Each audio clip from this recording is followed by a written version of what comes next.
उशीर म्हणजे अगं यांना लोक तिथे सोडायलाच तयार नाही. घरीच चला तुम्ही, घरीच चला. हे म्हणे नाही मला सासूरवाडीला जायचंय.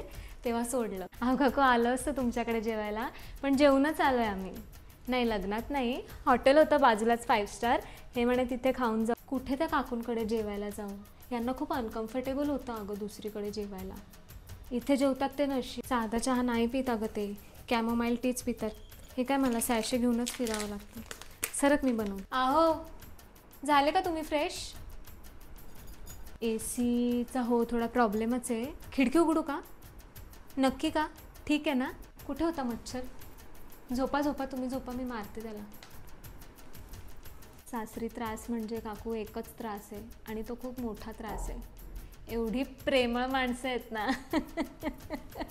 हाच त्रास आहे. हो ना काकू, यांना जसं कळलं ना मला झाडांचा शॉक आहे, दुसऱ्या दिवशी नर्सरीवाल्याला बोलवलं यांनी. म्हणे त्याला सांग तुला कोणते कोणते झाडं पाहिजे, तो सगळं करून देईल, तुला काहीच करायची गरज नाही. म्हटलं बाप रे, प्रचंड प्रेमळ आहेत सासूबाई. म्हणजे हे सगळे चिडवतात मला, तुझे 2 केस सफेद होते ते पण सासूबाईंच्या प्रेमाने काळे झाले. नो लायजा काकू आणि नो डाईज. चिनू बेटा, अरे जीजू बोलत आहे बेटा, ये ना. लाडके जीजू असताना आता आमच्या हाताने कशाला घेईल चिनू वस्तू? घ्या लाडके जीजू, तुम्हीच द्या तुमच्या हाताने.